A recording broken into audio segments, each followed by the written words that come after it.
카페 안은 평소처럼 분주했습니다. 손님들의 발걸음, 커피 머신의 윙윙거림, 주문을 외우는 목소리까지 어우러져 활기가 넘쳤습니다. 지은호는 매니저답게 침착하게 손님들을 맞으며 틈틈이 인테리어 설계 도면을 확인했습니다. 바쁘지만 늘 정돈된 모습은 카페 분위기를 한층 더 단단하게 만들어주고 있었습니다. 그때 문이 거칠게 열리더니 지강호가 성큼성큼 들어왔습니다. 얼굴에는 이상한 기운이 감돌았고 눈빛은 날카로웠습니다. 은호는 반가운 마음에 웃으며 다가갔습니다. 강호야? 웬일이야? 여기까지 다 찾아오고. 그러나 지강호는 손에 구겨진 종이를 내밀며 차갑게 웃었습니다. 누나? 너 우리 집 친딸 아니잖아. 은호의 눈이 크게 흔들렸습니다. 지강호는 분노를 터뜨렸습니다. 누나도 아니면서 나한테 갑질했잖아. 늘 잔소리하고 잘난 척하고 엄마도 아빠도 늘 너만 챙겼어. 난 친아들인데 왜 항상 뒷전이었냐고. 이제 알겠어. 너는 피 한 방울 안 섞였는데도 다 가져갔던 거야. 주변 손님들이 놀라 웅성거렸지만 지강호는 아랑곳하지 않았습니다. 엄마가 모아둔 결혼자금 있잖아. 원래 내 거라던 그 돈 너한테 갈 이유 없잖아.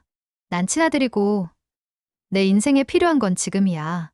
그러니까 그 돈 나한테 줘야 돼. 은호의 손이 떨렸습니다. 목소리는 겨우 나왔습니다. 강호야, 난 지금 처음 알았어. 내가 친딸이 아니라는 거. 하지만 엄마가 날 키워주신 건 변하지 않아. 난 엄마 덕분에 살아온 거야. 내가 서운한 건 이해하지만 이런 식으로 말하는 건 틀렸어. 지강호는 씩 웃더니 문을 쾅 닫고 나가버렸습니다. 카페 안은 차갑게 가라앉았고 은호는 손에 힘이 풀려 컵을 놓칠 뻔했습니다.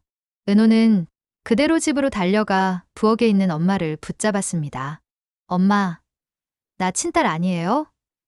강호 말이 사실이에요? 정순이의 손에서 칼이 떨어졌습니다. 순간 고개를 떨구던 순이는 결국 담담하게 말했습니다. 그래, 내가 알았구나. 은호야, 넌 내 뱃속에서 나온 애는 아니야. 하지만 내가 내 딸이라는 사실은 변하지 않아. 내 웃음 하나에 살고 내 눈물 하나에 무너진 게 엄마였어. 은호의 눈에서 눈물이 쏟아졌지만 미소도 함께 번졌습니다. 엄마, 전 괜찮아요.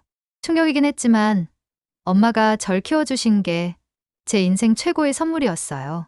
저는 언제까지나 엄마 딸이에요. 그건 절대 변하지 않아요. 순이는 그 말을 듣고 은호를 와락 끌어안았습니다. 두 사람의 눈물은 아픔이 아니라 서로를 묶는 끈이 되었고 모녀의 관계는 오히려 더 단단해졌습니다.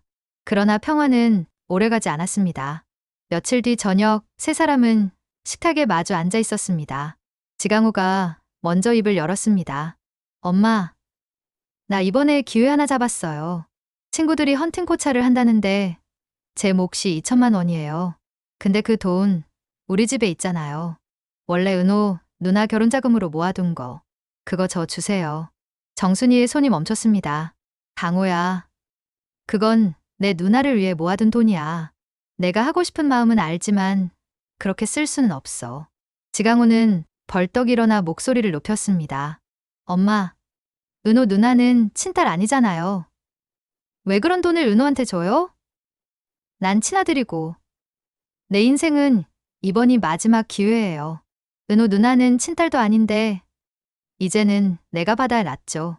정순이의 눈빛이 흔들렸습니다. 하지만 단호히 말했습니다. 강호야, 내가 친아들인 건 맞아. 하지만 은호는 내 딸이야. 피가 안 섞였어도 내 손으로 키웠고 내 마음으로 지켜온 아이야. 내가 지금 돈 달라고 떼쓴다고 해서 엄마가 마음을 바꿀 수는 없어. 은호도 울먹이며 끼어들었습니다. 강호야, 내가 서운한 건 알아. 늘 비교당했다고 느꼈을 거야. 하지만 내가 엄마 마음을 빼앗은 게 아니야. 나도 항상 감사하면서 살았어. 내가 이렇게 말하면 우리 모두만 아파져. 그러자 지강호가 식탁을 내리치며 소리쳤습니다. 됐어. 엄마는 끝까지 은호 누나 편이지. 난 친아들인데도 결국 뒷전이야. 이번에도 똑같아. 알았어. 이제 나 혼자 알아서 할 거야. 신경 꺼. 그 말만 남기고 지강호는 의자를 밀치며 자리에서 일어나 문을 쾅 닫고 뛰쳐나갔습니다. 순이는 제자리에 앉아 눈물을 터뜨렸습니다. 은호는 얼굴을 감싸쥔 채 흐느꼈습니다. 식탁 위 반찬은 모두 식어 있었고 집안은 적막하게 가라앉았습니다. 남은 건 서로를 붙잡고 울 수밖에 없는 두 사람뿐이었습니다. 문을 쾅 닫고 나온 지강호는 어두운 골목을 무작정 걸었습니다. 마음속에는 분노와 상실감이 뒤섞여 있었습니다. 엄마도 은호 누나도 결국 나를 인정하지 않아. 친아들인 나는 뭐야? 이대로 살다간 평생 들러리로 끝나겠지. 휴대폰을 꺼내 친구들에게 전화를 걸었습니다. 얼마 지나지 않아 동네 포장마차에 모였습니다. 야 강호야, 얼굴이 왜 그래? 또 집에서 한 소리 들었냐? 아 됐고. 그 얘긴 집어치우자. 우리 가게 얘기부터 하자. 지강호는 술잔을 기울이며 친구들을 바라봤습니다. 너희는 다 돈 마련했지? 나는 없잖아. 근데 이번엔 어떻게든 마련할 거야. 나도 진짜 이 판에 뛰어들어야 한다. 한 친구가 진지하게 물었습니다. 야, 근데 니네 집에서 반대 심하지 않아? 술집 한다니까 부모님들 다 난리 난다던데. 지강호는 이를 악물며 대답했습니다. 엄마는 당연히 반대지. 근데 그 돈 있잖아. 원래 은호 누나 결혼자금으로 모아둔 거. 그거 내가 받을 거야. 왜냐면 난 친아들이니까.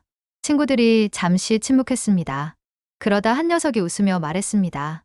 야, 말은 맞는데 내 누나가 그 돈 안 내놓으면 어쩔 거냐? 지강호의 눈빛이 더욱 날카로워졌습니다. 그럼 집안이 어떻게 되든 난 끝까지 요구할 거야. 평생 뒷전이었던 나, 이번만큼은 앞에 설 거라고. 며칠 후 친구들과의 사업 미팅 자리가 열렸습니다. 한 명은 술집 인허가 절차에 대해 설명했고 다른 한 명은 메뉴, 개발 계획을 가져왔습니다. 모두 진지하게 움직이고 있었고 현실적인 이야기가 오갔습니다. 강호야, 내 목만 채우면 우리 당장 계약 들어간다. 장사만 잘 되면 1년 안에 투자금 회수 가능해. 그 말은 달콤했지만 동시에 지강호의 마음을 더 옥죄었습니다. 2천만 원만 있으면 나도 이 판에 낄 수 있는데 왜 엄마랑 은호 누나는 끝까지 날 막으려는 거지? 난 실패자라고 낙인 찍힌 채 살기 싫은데. 그날 밤 지강호는 술에 취해 집 앞까지 갔다가 문 앞에서 멈췄습니다. 안에서 은호와 엄마가 웃으며 이야기하는 소리가 들렸습니다. 은호야, 오늘은 좀 웃는 얼굴이네. 엄마 덕분이죠. 전 엄마만 있으면 괜찮아요. 그 소리를 들은 지강호의 가슴은 또다시 무너져 내렸습니다. 역시 이 집은 은호 누나 거야. 난 여기 낄 자리가 없어. 결국 가시발기를 돌리며 중얼거렸습니다. 좋아. 엄마가 주지 않으면 내가 어떻게든 받아내야지. 이번엔 진짜 포기 안 해. 카페 안은 기가 그친 뒤의 정막으로 가득 차 있었다. 성재가 먼저 자리를 뜬 후 직원들까지 모두 퇴근하자 남은 건 은호와 지혁뿐이었다. 은호는 홀을 정리하며 일부러 고개를 숙이고 있었다. 마음속 깊은 곳이 복잡하게 흔들리고 있었기 때문이다. 성재의 고백은 여전히 귓가에 맴돌았고 그 장면을 목격한 지혁의 눈빛은 자꾸만 떠올랐다. 지혁은 잠자코 은호를 바라보다가 천천히 입을 열었다. 그는 평소처럼 가볍지 않았고 농담을 던지는 기색도 없었다. 오랫동안 눌러왔던 말을 마침내 꺼내는 사람의 표정이었다. 그는 은호가 얼마나 애쓰며 웃는지 또 그 뒤에서 얼마나 외롭게 버티는지를 오래 지켜봤다. 그리고 그 감정이 단순한 연민이나 책임감이 아니라는 걸 인정해야 했다. 지혁은 솔직해졌다. 자신도 은호를 좋아한다는 사실을 털어놓았다. 친구인 성재보다 늦었지만 그 마음은 오래전부터 있었다는 것을. 은호가 무너질까봐 곁을 맴돌았고 웃음 뒤에 숨겨진 눈물을 볼 때마다 마음이 흔들렸다는 것을. 은호는 그 말을 들으며 손에 들고 있던 컵을 내려놓았다. 눈빛이 크게 흔들렸고 애써 참아왔던 눈물이 차올랐다. 본부장님으로서 늘 의지가 되었던 성재의 진심, 그리고 오랜 시간 묵묵히 지켜봐 준 지역의 고백이 한꺼번에 겹쳐지며 마음은 무겁게 요동쳤다.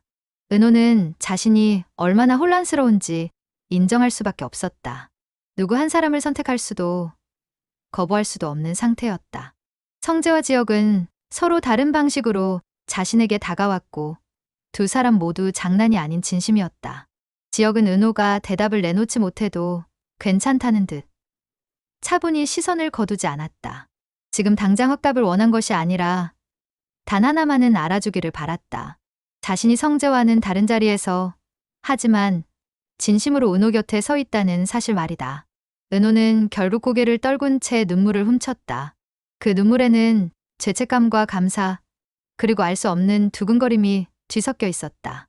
그리고 그 순간부터 단순히 직장 선후배나 친구 사이에 머물던 관계는 더 이상 예전으로 돌아갈 수 없게 되었다.